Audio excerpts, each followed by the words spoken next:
live on Facebook, the important things. So let's get set up here.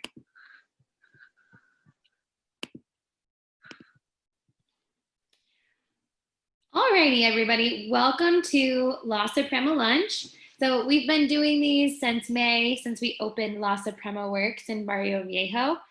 And we've been really happy to be able to share folks that are in our network and our community to bring value to you. And while most of them they've all been remote so far, we're going to be doing these in person at some time when it's safe to do so. But the benefit of doing this is that we can record them and share them with you later. So if you need to, if you come in late or if you need to hop off, they'll be recorded and we'll share them with you via YouTube link. So if you don't know, La Suprema Works is a beautiful co-working space. We're in the heart of Barrio Viejo. Here are some of our photos. So we used to be an old tortilla factory, and now the place has really transformed.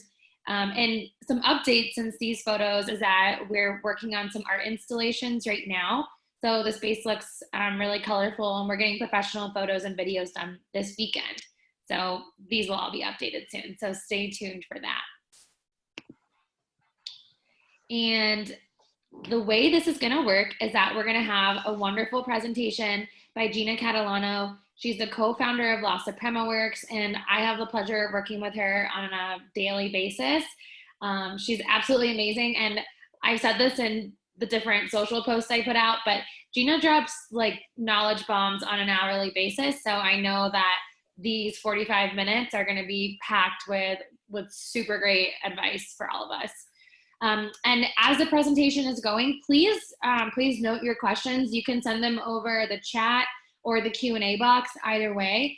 You can also direct message them to me if you want to stay anonymous, that's fine. But we love questions, and we're going to save 15 minutes at the end for questions. So other than that, without any further ado, I would like to introduce Gina Catalano. Hey, thank you, Alex. It's awesome to be here. Let me pop my screen up and then we can get started. So as Alex said, I am a co-founder with my business partner, Katina Kohler. And a few years ago, we were looking for places to hold meetings and to meet with entrepreneurs. And we decided to look for a co-working space, and it took us about a year to find a space, and it's here at La Suprema. So I'm super excited to actually be doing a presentation for a group that I hold dear, which is our members and folks that have supported us. One of the things that I do right now is, in addition to doing supporting our startup here at La Suprema, is my background is in business management and business leadership. I've run a couple of manufacturing companies as a COO, a vice president of operations, and as well as run a consulting gig for manufacturing companies. And I had about 30 consultants underneath me, and I used to get to go out and visit companies all the time, which I loved. And so because of that experience and knowing that people start their businesses for a number of different reasons, a lot of it revolving around freedom, is that a lot of, one day turns into a week, turns into a month, can turn into years. And it's really important to me that I help business owners understand where they want to get to and how they get there. And so today we're going to be, one of the things that I do is a certified value builder. It's based on the book Built to Sell by John Warrolo, and I'm part of a value builder network. And basically what we do is use a set of principles to help companies build their business and make them stronger. So I'm going to talk briefly about how that happens and what that does and how you might want to think about that as you're building and growing your business. So we're just going to get started. Okay, so my screen is not moving.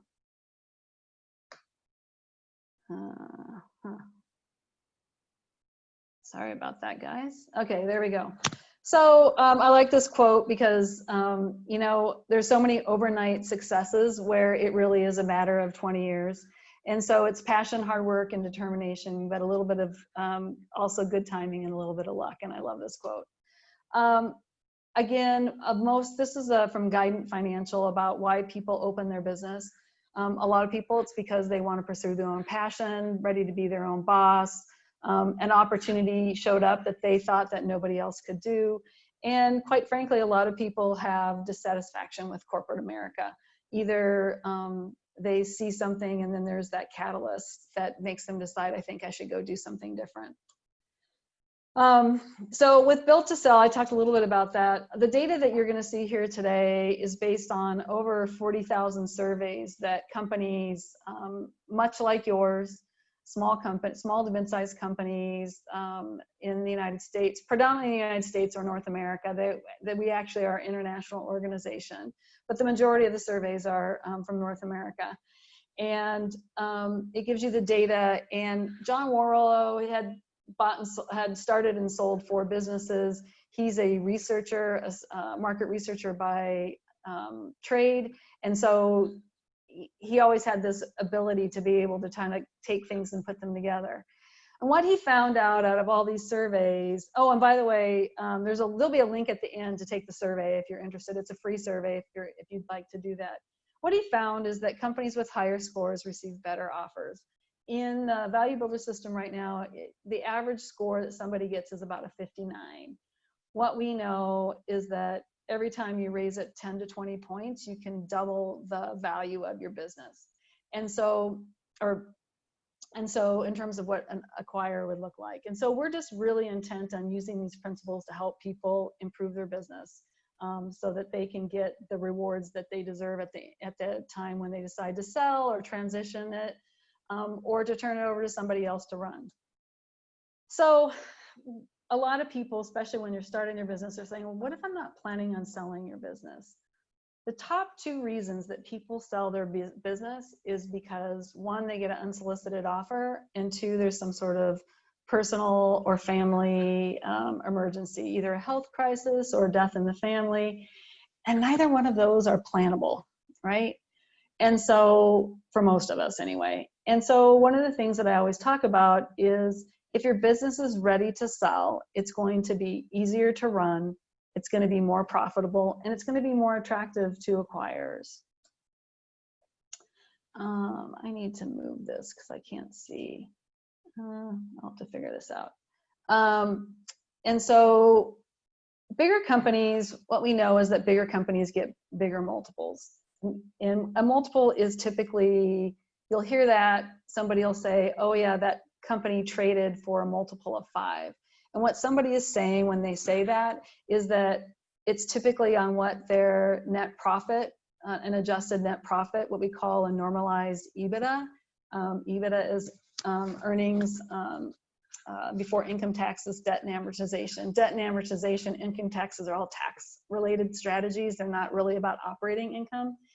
And so it's a normalized EBITDA, and it makes sure that the owner is getting a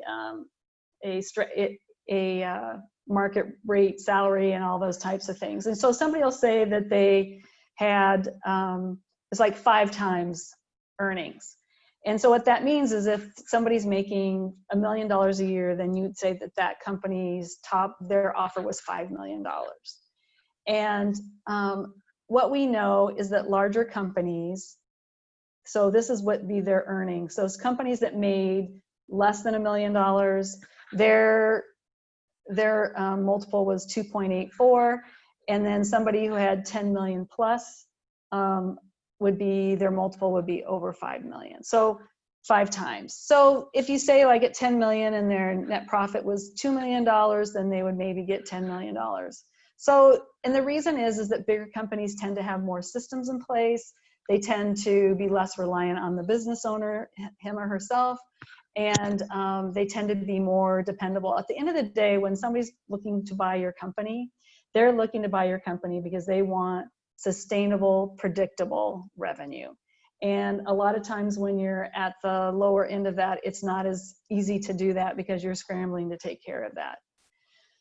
So the other thing that you may have been told is that industries, what kind of industry you're in. So if you look at this, these are all NAICS codes. They used to be called SIC codes back in the day, but basically it's called the North America Industrial Industry Classification System. And see at the bottom, there's poor old lonely administrative and support and waste management. So that would be your any kind of office services, all your garbage folks. And way at the top is manufacturing. And the reason is there's a lot more capital intense with manufacturing, right? There's more investment, there's more value add. And so these are the average multiples. And this is not specific to a product. So you can kind of see where you are. But if one company is able to do that, why would a company be able to buck that system to get a multiple that's much more than that? So I want to introduce you to Jill Nelson. She is, she started out working after she got out of college, she went to go work as a receptionist for a business broker. And she learned a lot about the business, and she eventually founded a company called Ruby Receptionists. You may have heard of them if you listen at all to the internet radio or like Sirius XM. They advertise a lot on there. She built her company up. Ruby Receptionists in the beginning really focused on really small offices that still needed a receptionist. So like attorneys, realtors, accountants, other kinds of professionals that they still really needed a receptionist, but they couldn't afford or didn't think that it was important for them to have actually a person in their office to do things. She built her company up to $11 million. And when she sold it I think it was 4 years ago now, she sold it for almost $40 million. Okay, if you went back to that other slide that I showed you, say that $11 million company, say she's making 10% net earnings. That would be about $1.1 million. Her multiple, if you remember down there, was 1.8. So that means if she's following the rules, it should be 1.8 times 1.1. That's just like about $2 million. Instead, she was able to sell her business for $38 million. And by the way, she ended up staying the CEO too, which was really cool. So there must be something else. Well, she had recurring revenue. And what we know with recurring revenue is that the average multiple for a company is 3.76. If you have 75% or more recurring revenue, your multiple jumps to a 6. And if you have more factors on that, your multiple is going to be higher. So what Jill did, and what recurring revenue means, is that the customer has to opt out and not opt in. So for example, think about all our subscriptions like Netflix. I don't know if any of you ever do this every once in a while when you start going through your credit card statement, you start looking at all your recurring charges on there to see if there's anything that you're not using anymore. Well, that's what folks that have recurring revenue are looking for you to not do that. So with hers, it was a recurring revenue model. Basically, it was a service that people would sign up for every month, and they were able to prove that they had a very low drop-off rate.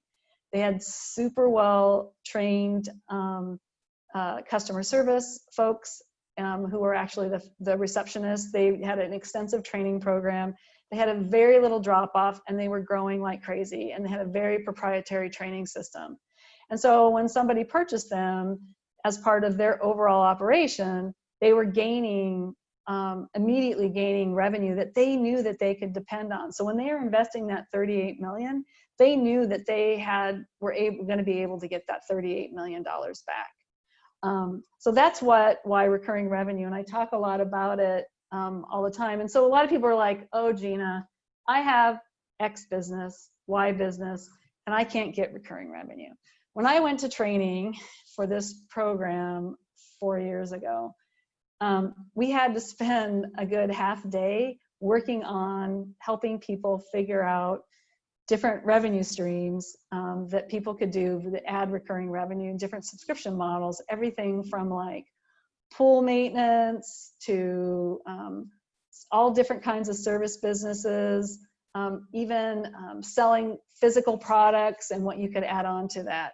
So, and John is a huge believer in recurring revenue. In fact, there's a book called that he wrote after Built to Sell that I'd highly recommend. It's called The Automatic Customer, and it talks about how subscription revenue works. And it also gives you tons of exercise in there to figure out how to add subscription revenue into your business model. So when you think about a business, I'm going to give you another example of a business that you would never think was set up to be all that awesome in terms of revenue and recurring revenue. It's the flower business. Now, I don't know if you know much about flower shops in the United States, for example. It's a really not awesome model. I think a lot of people get into it. They think it brings happiness to people by delivering flowers, but it really is a tough business, right? You have to be located somewhere where people are going to pick up the flowers on their way home, be reminded that they needed flowers. In the cities where I lived in a number of big cities, they would always be in super expensive corners tucked in the larger buildings, so somebody could get them for a birthday or I'm sorry. But the two busiest days in the United States that people make up something like 80% of their revenue are Mother's Day and Valentine's Day. And after that, it's kind of it's like Russian roulette, right? You don't really know what's going to happen. And so and on to top it off is that in the United States, 60% of florists throw out 60% of their flowers. That means 60% of your cost of goods gets thrown out because they go bad before you can sell them, because you got to order them based on what you think somebody's going to buy, and so you don't know.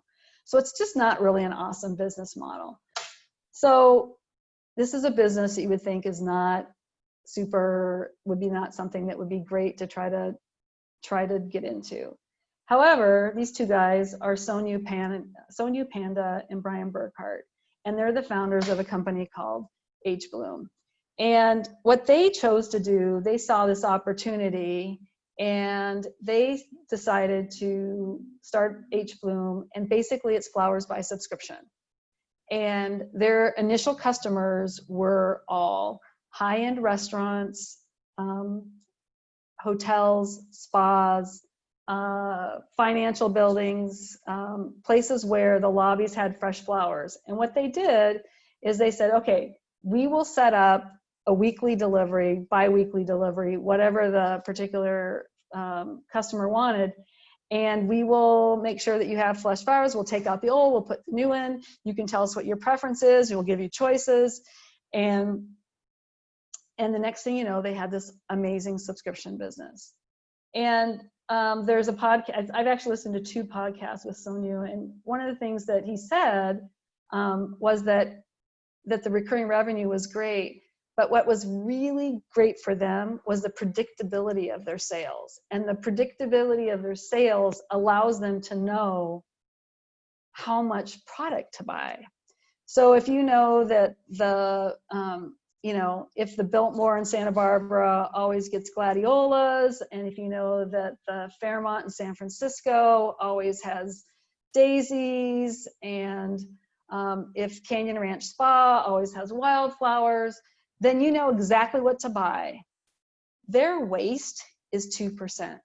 So even if they weren't even that awesome at sales, their margins would be so much better, and they'd be able to understand how much cash that they were going to burn through at any one time. It's a wonderful business model. So what's interesting about them is that their average lifetime value of a customer, and that's one of the things that we measure in subscriber-based business, is $4,000 plus. The average retail customer in the United States is about $30. So, and it's not very predictable, right? So you have a low sale, it's not very predictable. That $29 is really probably costing you $25 when you think about how much you're throwing out. The $4,000 sale is actually much more profitable because you're not throwing out so much waste. So that's why we're a big believer of subscribers, subscription models, and I'm always looking, helping my clients look at ways to be a lot more sticky with what they're doing. So that's one of the things we really say, is to try to create more recurring revenue streams. The next thing we talk about is monopoly control, build versus buy. Warren Buffett always talks about, one of his investing tenets is he buys things that have a deep and wide moat. And what he means is by doing that, you have pricing authority. That's why he invested in the railroads a number of years ago, because it's hard to build new railroads. You know, you can't just, it's easier to build a new airline than it is a new railroad, right? Because you have to own the tracks or get access to the tracks to be able to do that. And so one of the things that monopoly control does is that it also gives you pricing authority. And all of us are intimately aware of that based on what's happened post-COVID. If anybody was looking for sanitizer wipes or anything else that you wanted, you know, flour, if anybody was into baking in March or in April, any of that stuff, I mean, you had pricing authority, and you know, it was crazy. So if you can figure out how to have pricing authority along those lines, it makes you a lot more attractive. It also can make you a lot more profitable. Why that's more attractive to a buyer of your business is they have to make the decision whether or not they can build the same business over again as quickly and as effectively, or if it makes more sense for them to go ahead and just acquire you. So what we know is that companies that have monopoly control, if you have a monopoly in all regions, then you would have a lot better chance. Your multiple would going up. And so these multiple factors, if you keep adding all these multiples on top of each other, that's where you get some of these bigger multiples. So I had the opportunity to meet Stephanie Breedlove when I went to get trained. She was actually our keynote speaker, and she had just sold her business the year before. And she's a mom, and she's a wife. She and her husband were both junior accountants when they started their careers, and they decided to have children. And so she wanted to go back to work. And because they were accountants, they wanted to have a nanny, and they wanted to be able to pay their nanny above board, like actually pay them, take out taxes. So she calls ADP, and ADP, ADP did not want to deal with Stephanie Breedlove. In those days before, this is probably 30 years ago now, 25 years ago, in those days, they only wanted like big companies. They didn't want any small companies. That was before being a small startup business was cool. And so she got really frustrated and started this side business because she was an accountant. She could figure things out, and she started a business because all of her other friends were asking her, hey, how do you get taxes taken out? So she started this little side business called Breedlove and Associates. And basically what they did is they did payroll for nannies. What that allowed her to do is that she grew the company to $9 million in sales, and they sold it for $54 million. And I believe they sold it for $54 million, and I think almost $40 million in cash. And then the rest was in stock by the acquirers. She sold to Care.com. I don't know if you're familiar with Care.com. At the time, Care.com was, the Angie's List of for different kinds of providers, and specifically at that time it was more nannies. I think now they've gone into in-home home care for elderly and folks like that. So why would Care.com spend $54 million for Stephanie's company? Well, it comes back to a decision that Stephanie made when she was around 2010. And around 2010, she had grown the business to about $300,000. Not very much money compared to when she sold it in 2016. So it grew quite a bit between 2010 and 2016. And she got it up to about $300,000. It was just her and a junior accountant doing all this payroll processing. And at the time, everybody and their mother, every advisor, consultant was saying, the way that you grow your business is to sell more things to your customer, to less customers. You'll have less problems if you sell more things to less customers. And what Stephanie made the hard decision to do would be the opposite. She decided to double down and sell and try to find more nannies. So instead of going after, think about this, if you have children or if you own your own home and you and your spouse, or you're a working professional, you have gardening, you might have a landscaper, you might have somebody that cleans your house. Nowadays we have so many more services. And what they were telling her that she should do is just create a big payroll service for all these particular parents who had all these services. And what she chose to do is to get really good at paying nannies. And by doing that, she ended up finding more parents. And over the next 6 years, she grew that business to about $9 million in sales. Now, what she also did is that she did some investment. They developed a proprietary software system, and they also created a whole good management team within there and a whole process, because she kept remembering that day when she got passed from one rep to another at ADP, and she never wanted those parents to ever have to deal with that again, because she realized that wasn't their zone of genius. They weren't an HR professional looking for an ADP. They were just a parent that was probably of a newborn or a young child. It was like, this is just one thing I need to get off my plate. And so what she did, and so by doing that, when she'd always knew that Care.com was one of the potential targets. So why did they pay her 9 times, or I think it's 8 times what her company was worth? Well, at the time, Care.com had 7 million subscribers, 7 million. And Stephanie Breedlove had 10,000 subscribers. Just by Care.com, all they would have to do was sell 1%. 1% of their people would have to pick up the nanny payroll services, and they would be able to make that deal. They wouldn't have to do anything different with their business, very little different with their business model, and recoup everything that they were investing. So again, they're taking their money and they're just changing it into something else that would allow them to be able to recoup their investment. But one of the things I wanted to talk about specifically to the folks that I'm talking about today is signs you're in the owner's trap. Because if Stephanie had gone the other route, if she had tried to sell more things to her few parents, she would have got into something that we call the owner's trap.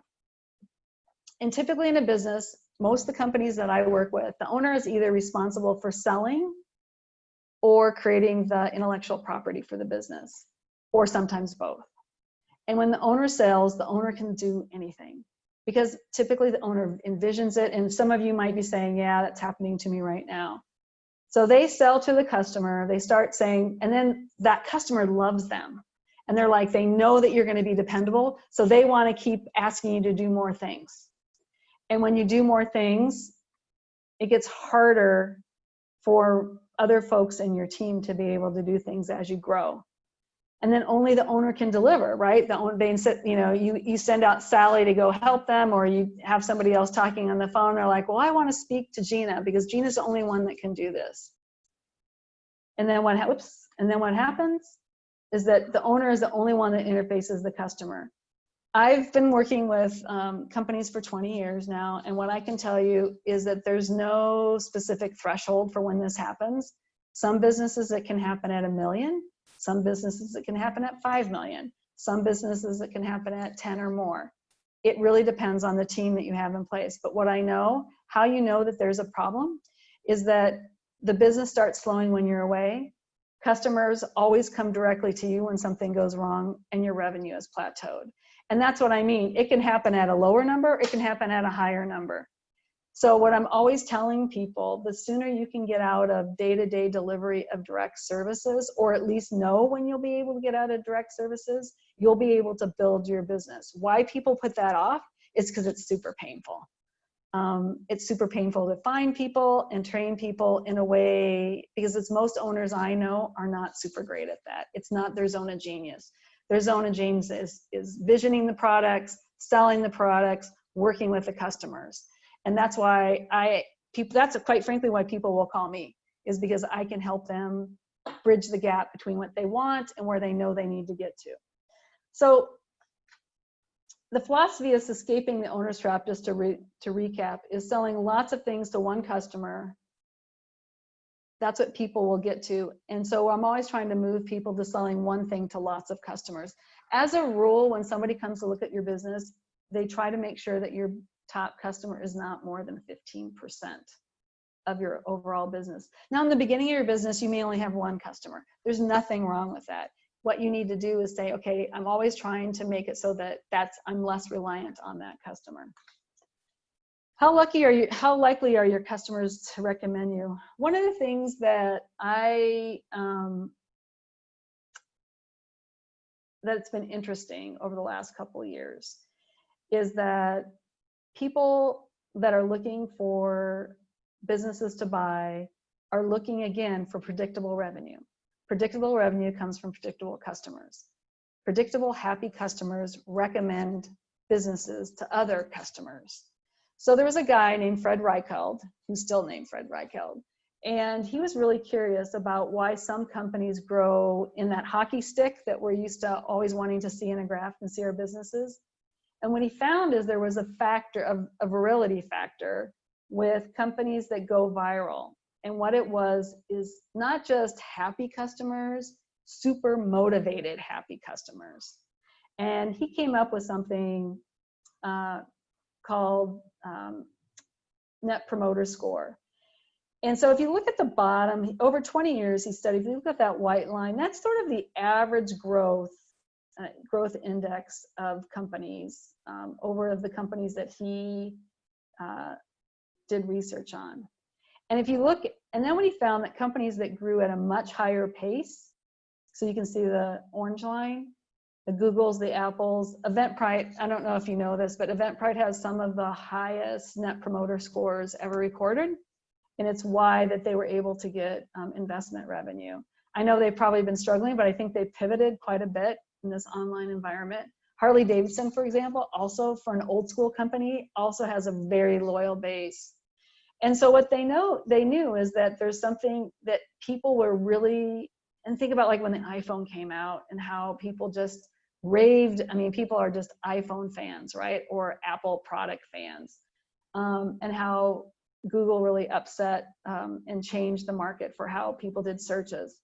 And so when you look at those groups, they actually grew so much faster than the average.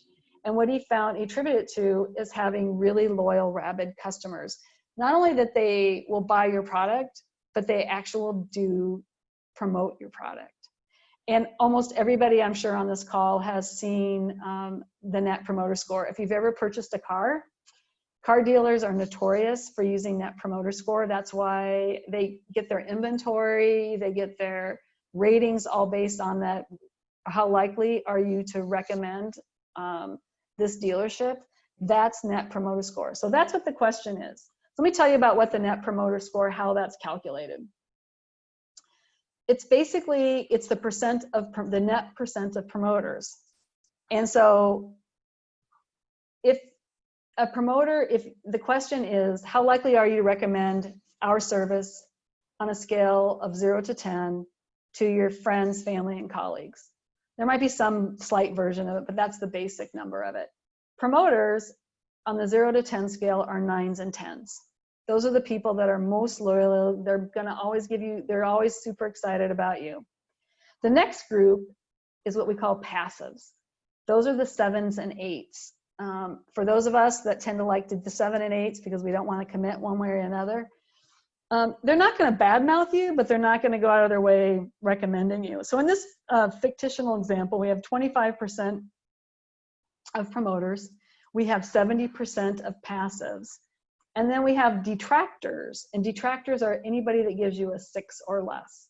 So in this particular example, we had 5%, this adds up to 100%. Of detractors. So 25% gave you a 9 or a 10, 70% gave you a 7 or an 8, and 5% gave you a 6 or below. What you do is your net score is you cross out the passives because they don't mean anything, and you take your promoters and you subtract your detractors, and you get a net promoter score of 20%. If this was a real life example, that would be pretty good. The average score in the United States for a business that does net promoter score is 15%. One of the things that Stephanie Breedlove did, their onboarding team led Breedlove and Associates to get 78%. Investors love this metric. A good friend of mine sold her business twice, 2 times to different private equity firms. The first time she stayed on as CEO and ran the company until they sold it again, and then she retired. And when they were looking, they were pretty naive the first time they went out to look for private equity companies to purchase their firm. And she said they interviewed 15 people, and all 15 private equity firms asked them what their net promoter score was. And I don't remember if they were doing it yet or not. In fact, I always encourage companies, if this is something that they're interested in, is to do it earlier as opposed to later, because when you start doing it later, employees will say, are you getting ready to sell us? Because if you've had anybody that's gone through a company sale, they know that net promoter score is one of the things. But I think it's really great to understand how willing that your company, that your customers are willing to recommend you, because a lot of times we as owners have this great intimate relationship with our customers, and it clouds our ability to get unbiased feedback, and it allows you to be able to start working on things. Julia Hart, who is the CEO of Eventbrite, her big recommendation is that you take the information, take the comments and the information, and they had turned that in Eventbrite, they turned it into part of their whole continuous improvement, and they took everything verbatim and worked it into all their improvement strategies, which is one of the things that they've been so successful. And the reason that Stephanie Breedlove, I think I mentioned it, decided to, that their score is so high is that she just remembered being jerked around when she was when she got that first call to ADP. And at their company, they have their most senior people on the phones because they know that people trying to get a nanny and to do all the stuff, all the coordination at that particular time in their life is super stressful. And they wanted to make it as easy as possible. So their onboarding was always ranked super high. So we talked a little bit about, this is just about the that venture VCs and venture capitalists and private equity firms love, they love the net promoter score. So I don't know how well all of us are about European geography, but that tiny little company is called Switzerland. And it's a tiny landlocked company, and I don't know if you know much about Switzerland, but it's considered to be really neutral. Besides Swiss chocolate and watches and all the other, and banks where you can hide your money. It's also a very neutral country. You know, they had to have a referendum to join the UN. They were not officially involved in either one of the world wars. It was always, if you got to Switzerland, you were safe type of thing. And I went to a presentation one time and somebody said, yes, and Switzerland also has a bomb shelter for every man, woman, and child. That wasn't something that I actually knew. But what we use the Switzerland structure or the Switzerland value driver is that you're independent. To think about this in your brain when you think of Switzerland in your business, that you are independent of not dependent on any one employee, customer, or vendor. Over the last 8 months, a lot of companies got reminded about this. They had customers leave or shut down. If you were supporting the restaurant industry, for example, if you needed a lot of supplies from China, if your vendors, I went through that in 2009 with the company I was running, right after the crash, not the crash, but the slowdown. China just randomly started shutting down different factories. We had one factory that supplied us one of our most important raw materials. It took us 2 months to resource that. And employees does include the owner, right? So we actually have a way of actually ranking how dependent you are. And it's one of the things that we try to always make sure that when I'm working with my clients, is really trying to bring that up to the forefront. And so how we know that that's important, and the owner, like I said, is one of the more problematic people in this picture. So if you look, so many times when I talk to my clients, they'll be like, yes, I know all my customers, I golf with them, or it's one of my neighbors. And so they wear that like a badge of honor. And I want to always say there's a difference between customer intimacy as an attribute of your organization. Like you have really good CRM and you understand your customers and you understand specific customers, as opposed to you personally knowing all your customers. If you can make it institutional, that's different. And so a lot of times people are surprised when I say, if you have hundreds of customers and you don't know them by name, and it's not going to matter that you own the company, that's actually better. So if you look at the bottom there, it says, I don't know my customers personally and rarely get involved in serving an individual customer. And this is why. When you sell a business, even though in the beginning, when you built the business, you're the most important person or one of the most important people, when you sell it, you're the biggest liability. Because once you become an entrepreneur or a business owner, you are basically unemployable afterwards. Yep. Because once you get that bug, you don't want to work for anybody else. And so a lot of times you have earnouts, or you have to come stay with the transition after somebody buys your company, and you don't really want to work for somebody else. And people that are purchasing your company, they know that. And so they will actually construct the deal to their favor just because they know. The average tenure, I think, the average offer for somebody to stay on after they sell their business is about a year. And the average tenure of an owner to stay with the acquiring company is like 6 months. That means people are so unhappy, they walk away from money. So this is why I'm always saying, make sure that you're not overly dependent on any one customer, employee, or supplier, including yourself. Okay. So this is an example of a guy named Rod Day. He had a company called Daycom. He built it up to $26 million in revenue. He was one of those companies that provided not managed IT, but phone systems, when you had to put big phone systems back in the olden days. And he built it up, and he was quite the guy. And he should have, because of how big his revenue is, he should have been able to sell it for a lot of money. But one of the things that happened to him is that over the years, he became really cozy with one particular phone supplier. It was called Avaya. And to the point when he decided he was ready to sell, Avaya was 93%. He purchased 93% of his deals were through Avaya. And when he tried to go sell it, they were all like, no, because if Avaya changes their business model, the money that we would put into you is not that great. It would be a loss. And so his deal, which should have been maybe just because of how big he was and his systems he had in place, should have been a pretty good deal. He only sold it for 4 times EBITDA, which means it probably was somewhere between $10 to $12 million, which is a lot less. He could have kept the business and probably made that in 3 or 4 years. He only got 40% up front. He had to finance 40% it himself. And then 20% he had to do an earnout. That's not a great deal for a business that size.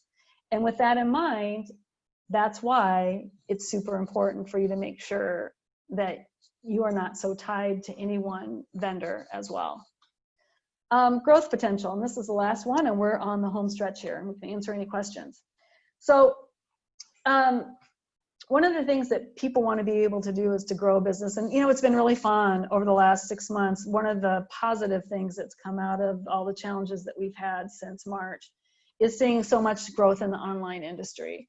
I've seen people be able to spin up their businesses much further than they were ever thinking that they were able to. I saw so many local businesses here in Tucson that only had brick and mortar that were able to hop online and be able to recover some of their revenue quickly. And I saw a number of businesses actually be able to sell out of their revenue, their inventory.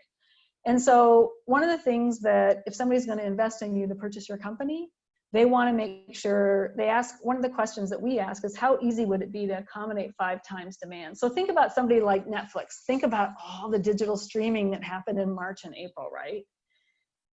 Maybe they had to purchase more servers. Maybe Netflix had to purchase more servers, or Disney Plus. I'm sure when they were getting ready to release Hamilton, they had to make their infrastructure, but they didn't have to actually like go do a lot to be able to accommodate more demand. And if you can accommodate 5 times demand, as opposed to, say you have a law firm and you need to be able to scale 5 times, you'd have to hire probably 5 times more people unless you had some sort of software that were able to do that. And so the average multiple, again, is 3.76. And if it's very easy for you to scale up, you're going to get, almost 2 more points higher to be able to move forward. And this is why, because again, somebody that's giving you money wants to make sure that they're going to get their return. So I have an example. This is Rod. His name's Rod Drury. He started a company called Aftermail.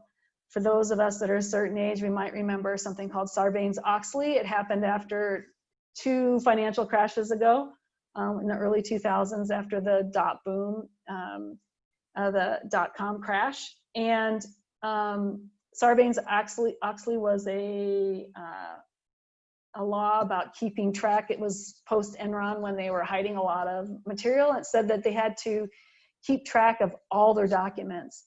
Well, that was fine when everything was paper, but then when everything went to email, there was no way to archive all your emails for your correspondence. So he developed a little software program called Aftermail. And he tested it out and he grew it. I don't know how big it was, maybe 5 million. I think it will tell me in the slide. But he grew it and he tested it out on 2 of the Fortune 500. And he sold his $2 million company for 35 million and he got 15 up front. So, I mean, that's a crazy multiple, right? So why would somebody give him that? Well, every Fortune 500 company needed this product. And instead of him going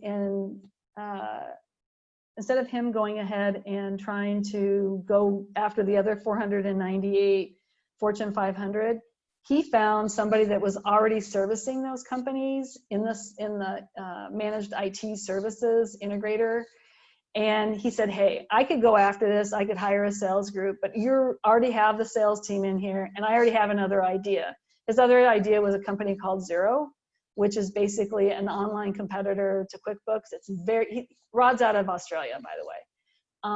And Xero is quickly becoming, it's XERO, it's quickly becoming one of the largest online accounting software platforms for small business because they have so many integrations. So he already had this other idea and he was like, I want to get started on that. So for him, he was looking for cash to be able to start this other business. So he didn't have any interest in going after this Aftermail business. And that's why he found this integrator that was super easy. He already had salespeople. They were already servicing all these other 498 companies. So he hadn't used up all the sales for his product. And that's one of the lessons too. If you're going to do a business and you think it's gonna end, it's better to sell it at a time when somebody else can still reap some of the profits and some of the sales from it. And it's kind of like timing the market, but he did a really good job. And then he grew Xero. Like I said, he's retired or he's a chairman now. He's not the president anymore. So, and I think we're close to on time, Alex. So 8 things every business owner kind of should know. Industry and revenue are important, but not the only things. And so we talked a little bit about that at the beginning with Jill Nelson, right? Is that not everything is related to industry. Recurring revenue is critical. If somebody like H. Bloom could have a flower shop model or a flower model and make money in one of the most low margin business as a subscription model, highly, highly recommend looking at where you can add subscription models into your business. Focus on selling less stuff to more people. And I know coming out of the last 8 months, this is tough. But if you can figure out a way to do that and get really good at it, then you can go ahead and make that worth your while. It doesn't mean that you can't go on. So when you think of like Uber or Amazon who have added other platforms, Uber Eats didn't come before Uber really nailed down Uber. Amazon didn't, when they were starting to sell books, they got really good at doing that model before they started doing everything else and before they before they ended up selling groceries, right? It's not like you can't go into those other those other verticals, but you got to get really good at doing what you do best and figuring out how you can replicate that.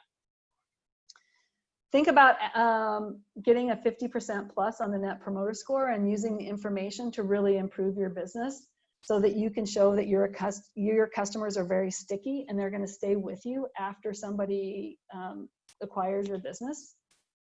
Reduce your reliance on a single customer, employee, or supplier, and that includes yourself. And the last thing is making sure, like Rod Drury did, is leave some field left to plow in your business.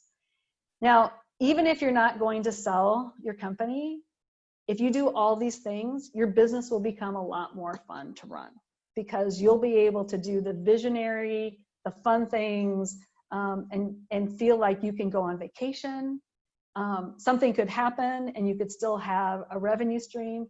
And so I'm always telling people to make sure that they focus on those things as well. And I think I just put my information's up here. You can always get a hold of us here at La Suprema. So it's Gina at La Suprema Works.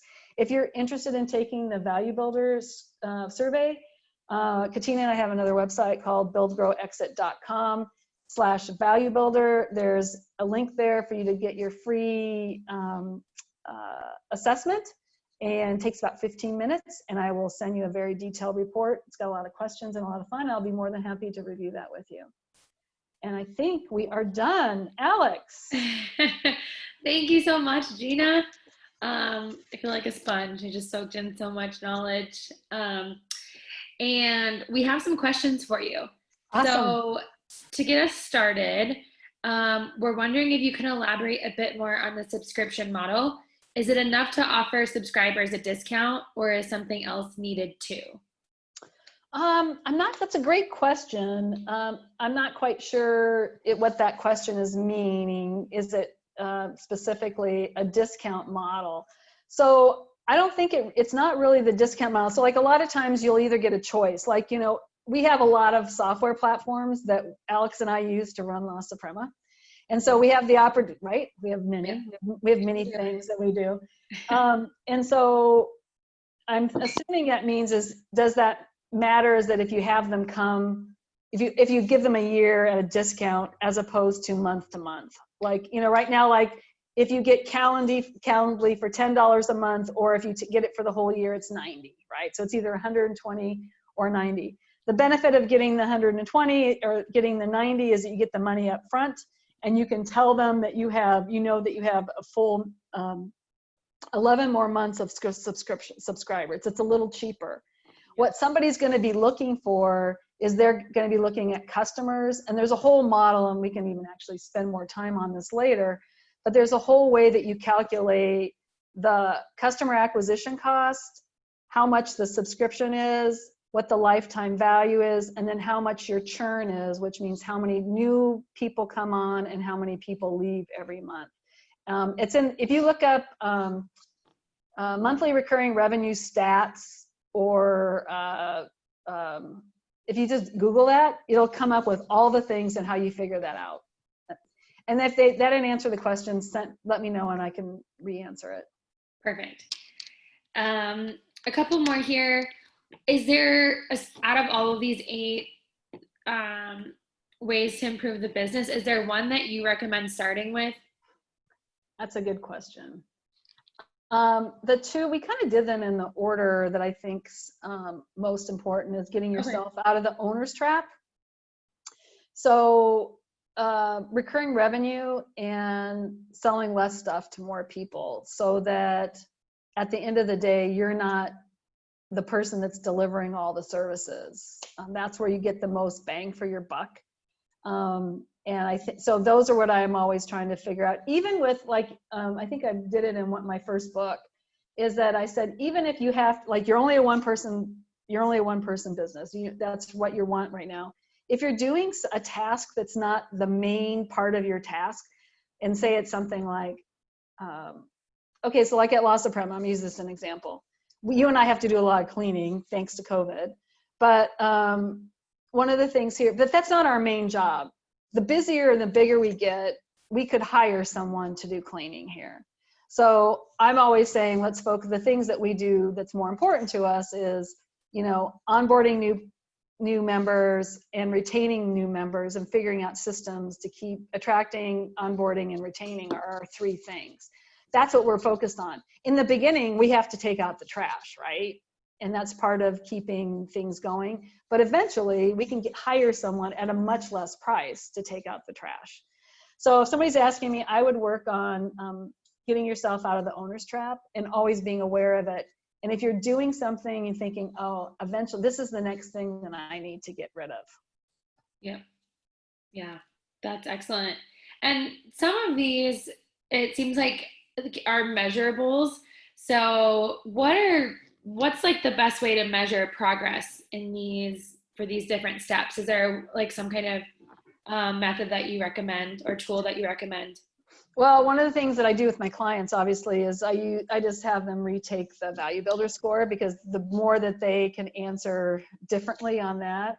But I think looking like recurring revenue, there's actually looking at that MRR model, you can actually see improvement. It's one of the things that we'll start.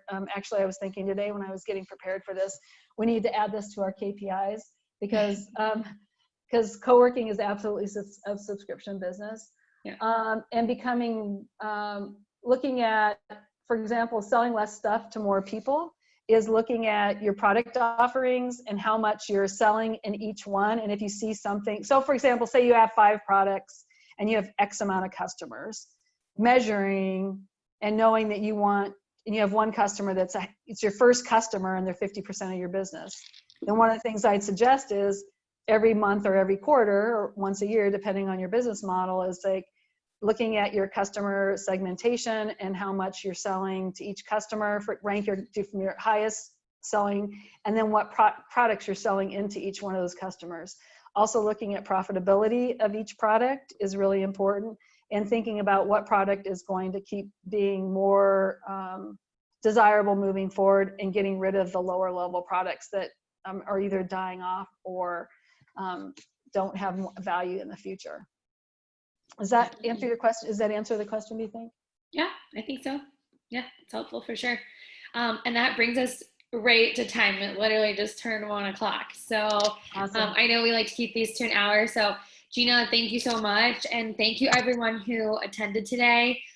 Like I mentioned, we're going to put this on YouTube as well, so you can go back and reference, and I'll email out the value builder quiz that you can all take, and Gina's contact info as well. So you'll be getting all of this, so no need to frantically write it down or anything. Absolutely. Thanks so much, you guys. It was great to see everybody. All righty. Thank you. Everyone take care. Bye-bye.